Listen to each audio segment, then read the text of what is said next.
Quand Hyundai nous a invités à la première canadienne de la Hyundai Accent 2018, on s'attendait à conduire une voiture sous-compacte.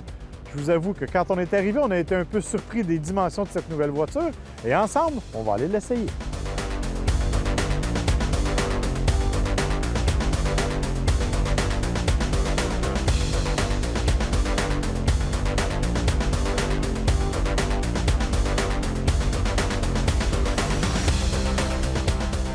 La petite Hyundai Accent, c'est un véhicule particulièrement important pour Hyundai au Canada et surtout au Québec. En fait, c'est avec grande surprise qu'on a appris que près de 45 des ventes de la Accent se faisaient dans la province de Québec, 30 à Montréal, 7 à Québec et le reste un peu partout en province. Vous comprendrez donc que c'est dans la région montréalaise qu'on nous a amenés pour tester ce véhicule-là, une version 2018. La voiture a été complètement remodelée. À l'instar de la Hyundai Elantra, la nouvelle Hyundai Accent utilise la superstructure, c'est-à-dire une structure d'acier renforcée, 54 plus résistante et 32 plus résistante à la torsion.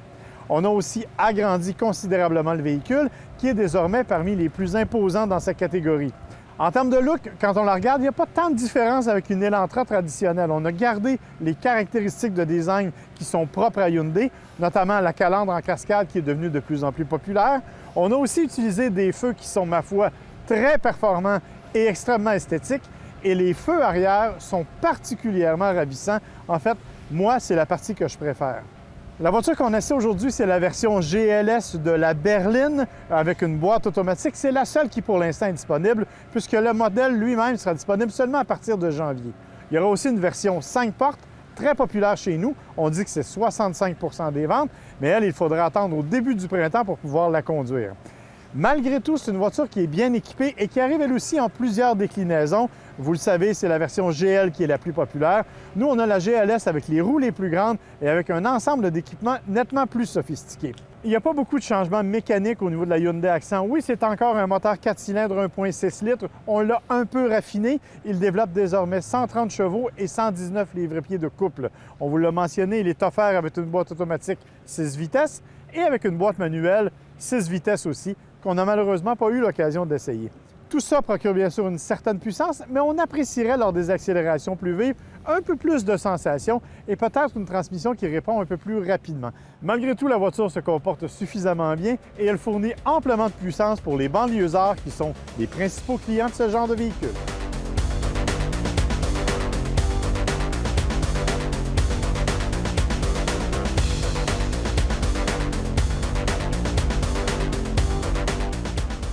L'Accent a été toute refaite, évidemment, ça inclut aussi l'habitacle, vous l'aurez compris. On a utilisé des matériaux qui sont, à mon avis, un peu trop rigides, des plastiques un peu trop durs qui risquent de craquer, d'avoir des bris de caisse éventuellement.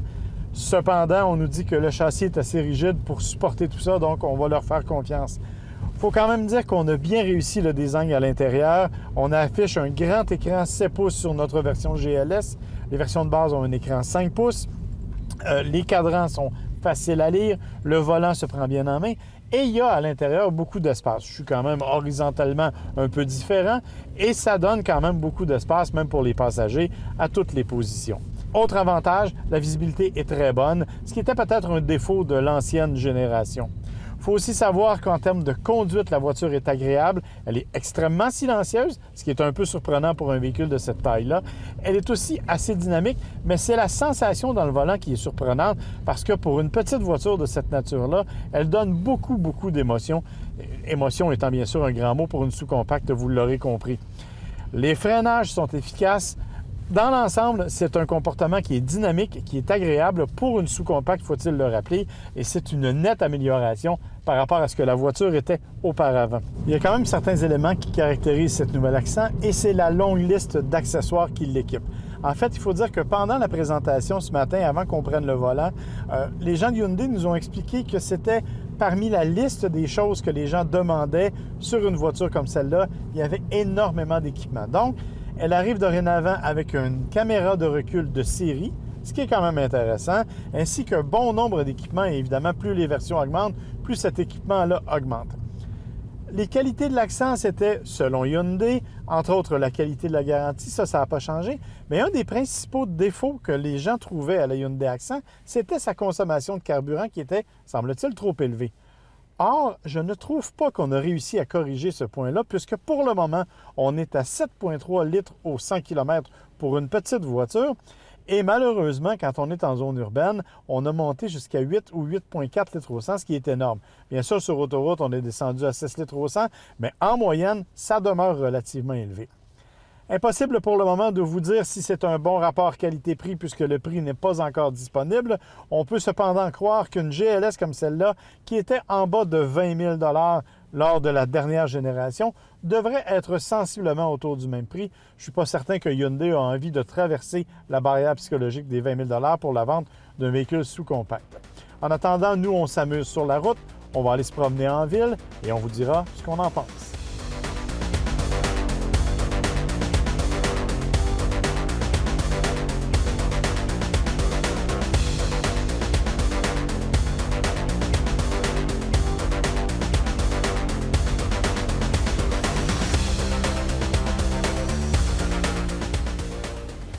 Alors, je l'avoue, la petite Hyundai Accent m'a impressionné plus que je le pensais. C'est probablement dû à mon âge, parce que si je me fie aux analystes marketing de Hyundai, c'est dans mon âge, c'est-à-dire les gens de 50 ans et plus, que se retrouve la plus importante clientèle pour ce type de véhicule. Non, ce n'est pas le moteur le plus puissant, ce n'est pas non plus le plus économique, malheureusement. Ça, c'est probablement le principal défaut de la petite bête. Mais malgré tout, c'est une voiture qui se comporte très bien. On a eu l'occasion d'aller sur des routes de campagne, dans certains villages, et de se promener au centre-ville de Montréal. Et partout, elle s'est très bien tirée d'affaire. Bien sûr, il nous reste à évaluer le prix, mais on peut d'ores et déjà croire qu'avec la longue liste d'équipements qu'elle propose, la petite Hyundai Accent 2018 va être un grand succès.